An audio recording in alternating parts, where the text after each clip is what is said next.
Hello Sir Benji! Kumusta po? Redmond Toys Raymond here. So ito sir, testingin lang natin yung order nyo, DKG Works M700P Airsoft Bolt Action Rifle.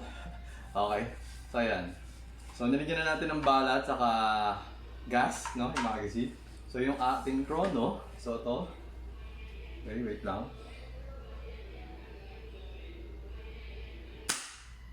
Okay. First shot, 462. Okay, ayan.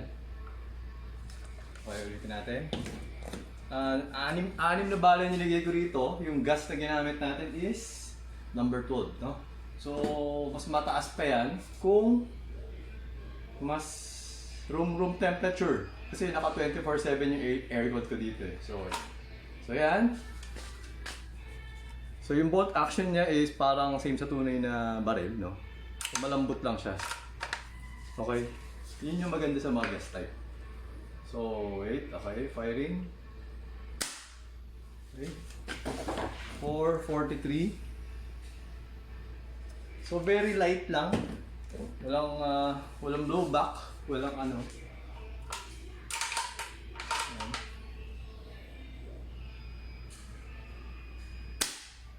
435.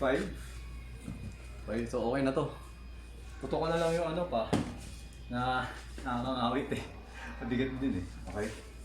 So ito nga siguro kahit na ano lang eh, konti lang eh. Pag inatras mo siya, konti lang, kahit na ganyan lang oh, konting-konti lang. Yan. Kasi wala ka naman, hindi naman siya katulad sa tunay na baril na may ini-eject na bala eh. Dito wala naman eh. Kailangan mo lang parang i-reset mo lang yung trigger, tapos kailangan mo lang kumuha ng bagong bala.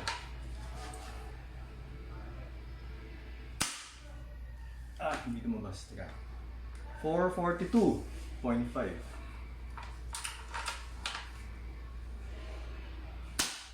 416.6.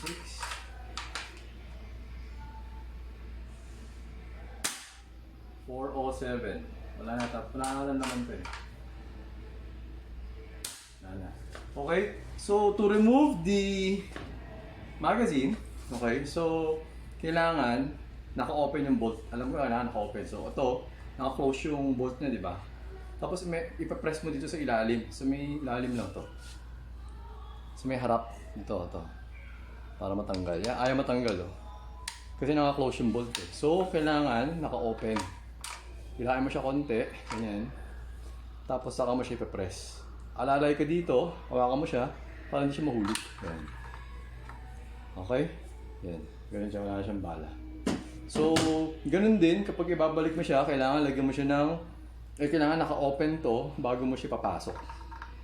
So, ayan, nakaganyan. Yan, papasok mo, saka mo siya ibabalik. Okay, tapos ito yung trigger lock or safety.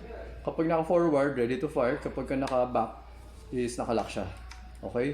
So, gumagana lang to kapag ready to fire. Kapag, for example, nakaganyan.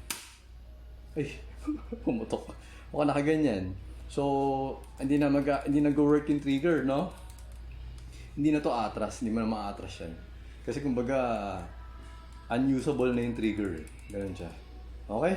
So, yan. Ganun. So, yun. So, ginamit ko to. Pinush ko. Okay? So, ano ba gagawin ko? Kailangan ko ito ibalik eh. O, papasok ka na. Tapos puputok ko ulit. Para ano. Okay? So, ayun sir. Okay na tong unit nyo. Ipapako na siya at madala ko na siya sa courier. Okay? Ayun sir. Thank you.